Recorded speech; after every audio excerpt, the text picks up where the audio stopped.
गुरु दरबार और स्वर्ण किरण, इसका संगीत जिन्होंने दिया ना, थीटे जी करके हैं, उन्होंने ही अपना अनुभव बताया था।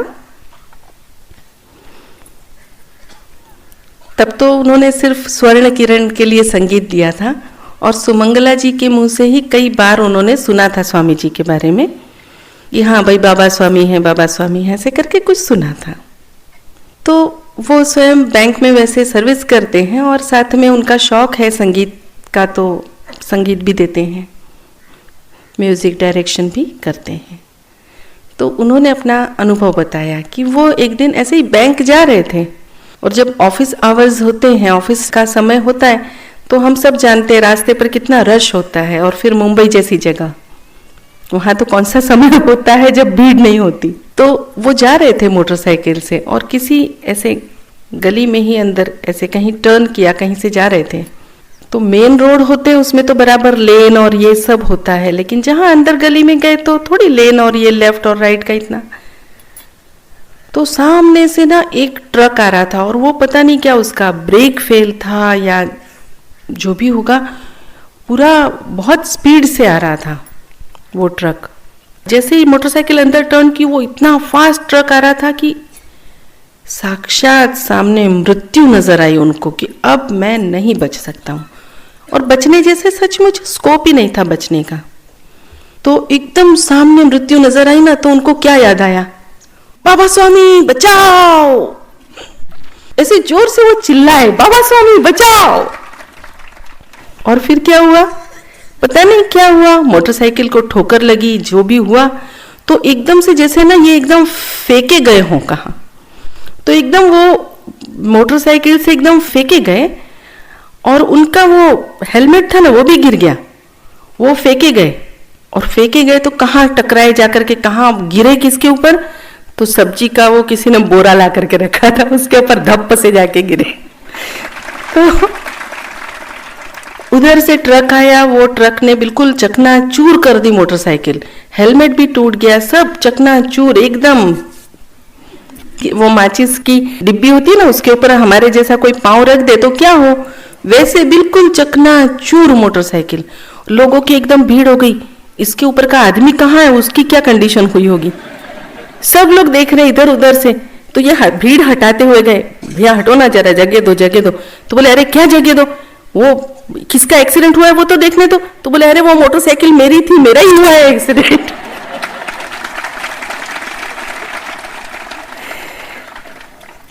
तो कहने का मतलब कि वो तो कोई साधक नहीं, कुछ भी नहीं, लेकिन एक साधिका के मुंह से, एक साधक के मुंह से उसने केवल नाम सुना कि हाँ हमारे बाबा स्वामी है, हमारे बाबा स्वामी है।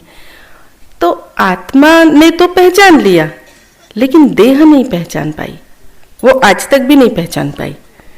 लेकिन कोई बात नहीं, आत्मा ने पहचान लिया ना, कभी ना कभी तो देह को लेकर के आ जाएगी। तो आत्मा ने उस समय देह को मजबूर किया, अभी तू गुरुदेव को याद कर तो बच सकता है, नहीं तो नहीं। तो उसने एकदम से बाबा स्वामी बचाओ ऐसे पुकार लगाई और वो बच गया।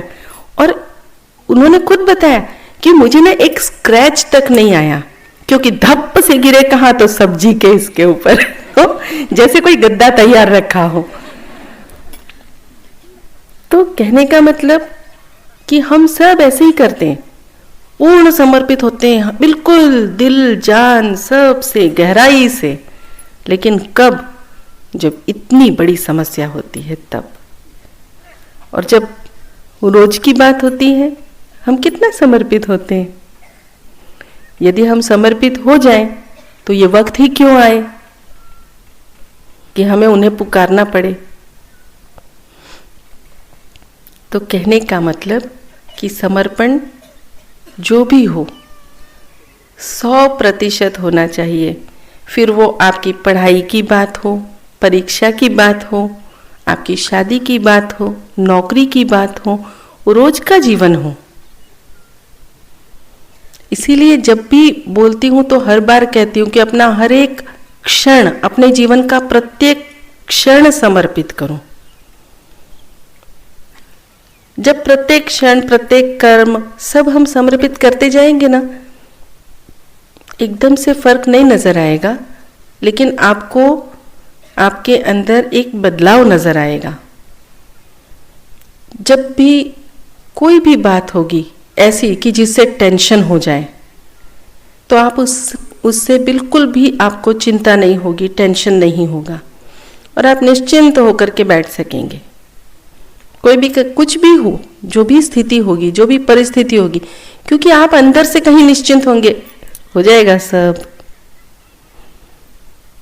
लेकिन हो जाएगा सब वो तो ठीक है, लेकिन ये देह को जो काम करने चाहिए ना, वो सब करना है। नहीं तो सुबह उठेंगी महिलाएं, बोलेंगी हो जाएगा सब तो क्या होगा? सब सुबह सुबह काँव काँव हो जाएगी घर में कि चाय नहीं मिली, नाश्ता नहीं मिला, खाना नहीं मिला। महिलाएं कहेंगे हो जाएगा सब खैर, ये महिला वर्ष का प्रथम माह के 2 सप्ताह बीत चुके। तो हम महिलाएं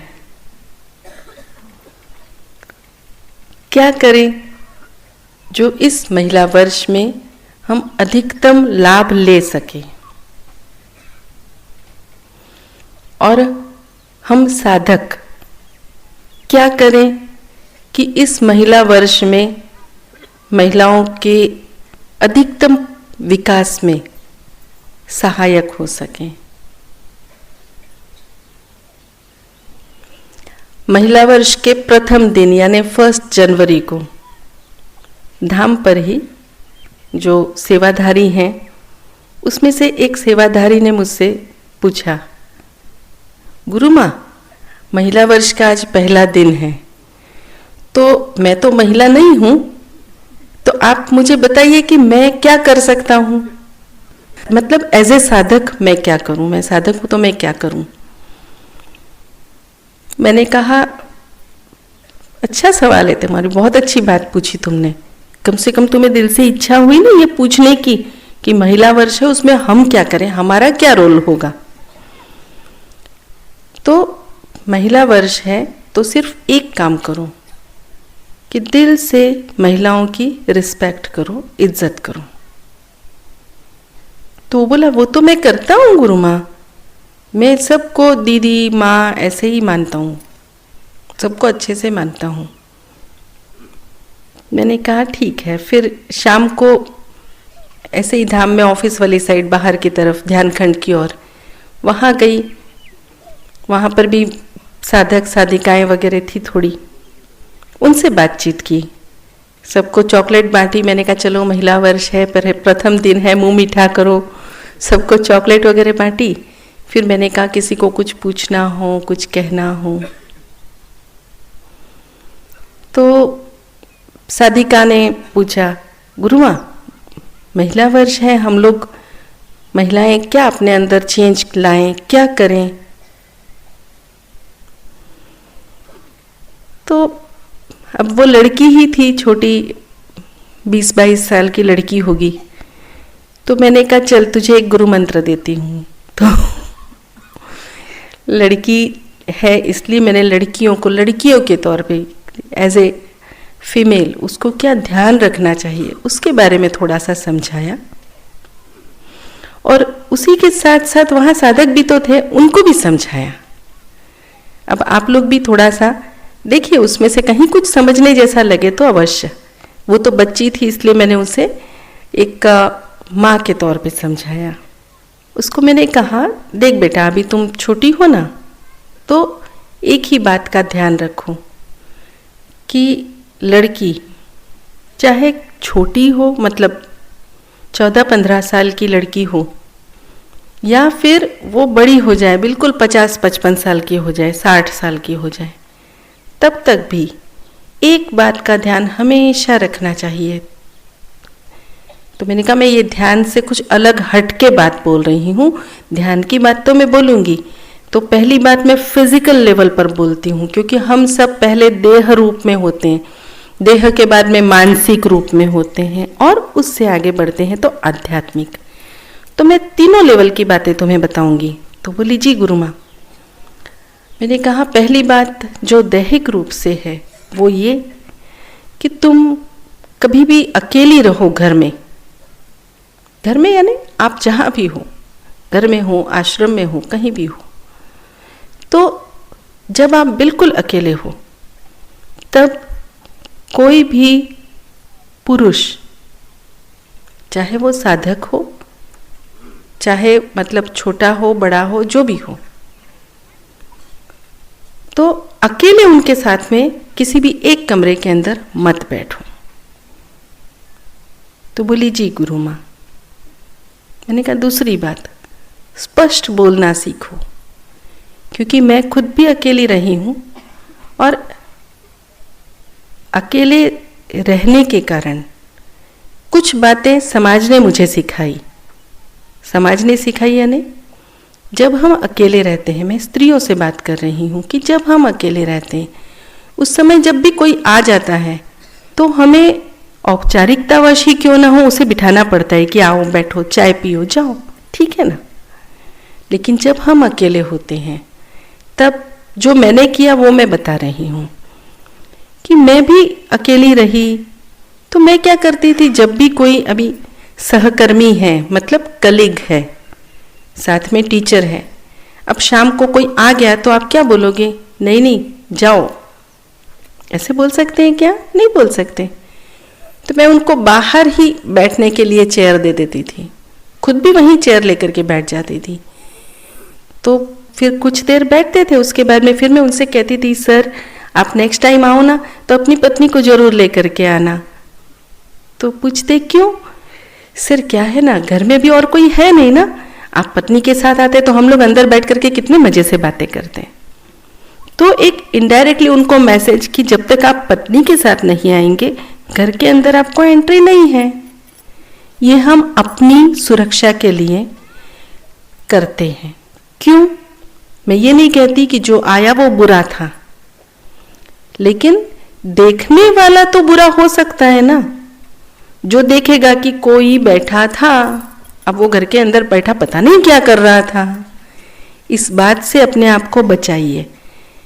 अब आप कहेंगे इस बात का यहाँ महिला वर्ष में क्या महत्व है? इस बात का कोई महत्व नहीं है, लेकिन इसका महत्व कब आता है? जब हमारे कान पे कोई ऐसी बात पड़े जो हमारा चरित्र हनन करती हो, तब ये बात हमें ध्यान नहीं करने देगी। जब भी ऐसी कोई बात आपके बारे में उठेगी तो क्या आप शांति से बैठ करके ध्यान कर सकेंगे? क्या नहीं कर सकेंगे। तो पहली बात, अपने आप को किसी भी बुरी बात घटित होने से भी बचाएगी और कोई भी बुरी अफवाह आपके बारे में, मिसकंसेप्शंस आपके बारे में नहीं होंगे। कोई ये कहे ये तो बड़ी मुंह फट है, कुछ भी बोल देती है, चलेगा, लेकिन ये चरित्रहीन है, गिरी हुई है, चलेगा? नहीं चलेगा। तो आप स्पष्ट बोलना सीखिए, मधुर शब्दों में बोलिए, अच्छे शब्दों में बोलिए। तो ये हुई पहली बात जो मैंने उस लड़की को बताई, क्योंकि वो लड़की 21-22 साल की थी, उसको ये बताना बहुत ज़रूरी लगा मुझे।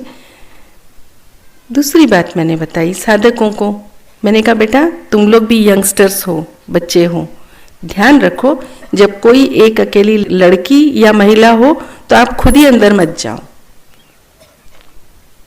उससे क्या होगा, आप कितनी रिस्पेक्ट करते हो वो समझ में आता है ना। और ये बात मैंने गुरुदेव से सीखी है। जब स्वामी जी आते थे घर पे और मैं स्कूल गई हूँ, काम वाली काम कर रही है, तो काम वाली कौन? एक स्त्री। गुरुदेव कौन? एक पुरुष। तो आप विश्वास नहीं करेंगे, जितने समय तक काम वाली घर में काम करती है और यदि गुरुदेव अकेले हैं, वो कभी घर के अंदर नहीं बैठेंगे, वो सीधे निकल करके बाहर बैठ जाते थे चेयर लेकर के। काम वाली का काम पूरा हुआ, वो गई, तब जाकर के वो अंदर जाएंगे। तो कहने का मतलब, जब गुरुदेव इन बातों को पालते हैं तो हम साधक क्यों नहीं पाले? हमें भी इन चीज़ों का पालन करना चाहिए, ताकि किसी भी बुराई से कोई किसी अजीब नज़र से देखे, अजीब बातें करे तो हमें बुरा लगता है ना, उन बातों से अपने आप को बचा सकें। ये सारी दैहिक लेवल की बातें हुई। दूसरी मानसिक तौर पर हम स्वस्थ हैं और हमारे आसपास कुछ भी बुरा हो ही नहीं सकता, क्योंकि गुरुदेव का प्रोटेक्शन है। लेकिन हम जैसी चीज़ें देखते हैं, चाहे वो टीवी हो, चाहे वो कंप्यूटर हो, चाहे मैगजीन्स हो, हम जो कुछ भी देखते हैं उसका परिणाम कहीं मानसिक तौर पर यहाँ भी होता है, यानी चित्त पर होता है। तो हम अपने चित्त को यदि शुद्ध रखना चाहते हैं तो ऐसा कुछ भी जहाँ तक हो सके, ऐसे कोई सीरियल्स, ऐसी कोई न्यूज़ या ऐसी कोई बातें जहाँ तक हो सके अवॉइड करें, ना देखें, ताकि चित्त शुद्ध रखने में हमें सहायता मिले। और सबसे महत्वपूर्ण बात, यानी आध्यात्मिक लेवल पर महिलाएं क्या करें और आध्यात्मिक लेवल पर साधक क्या करें। आध्यात्मिक लेवल पर तो सभी आत्मा होते हैं, लेकिन फिर भी स्त्रियां क्या कर सकती हैं, तो स्वामी जी ने एक बहुत स्पष्ट संदेश दिया था कि स्त्रियां स्त्रियों की बुराई करना छोड़ दें। ये तो पहली बात, मतलब दोष देखना छोड़ दें। ज़्यादा लोगों की बुराई नहीं छोड़ सकते ना, तो एक से ही शुरुआत करो। जो आपको सबसे बुरा लगता है ना, पहली बात उसी की बुराई करना छोड़ दो। बहुत सिंपल बात है। यदि एक आपको बहुत बुरा लगता है, मतलब वो बुरा है, ऐसा मैं भी मानती हूँ ना आपके साथ में कि वो बुरा है, ठीक है। अब वो बुरा है तो हम बार बार उसके ऊपर चित्त डालेंगे तो हम लोग क्या ग्रहण करेंगे? उसकी बुराई ग्रहण करेंगे कि नहीं? तो उस एक बहुत बुरी की बुराइयां ग्रहण करना बंद करो।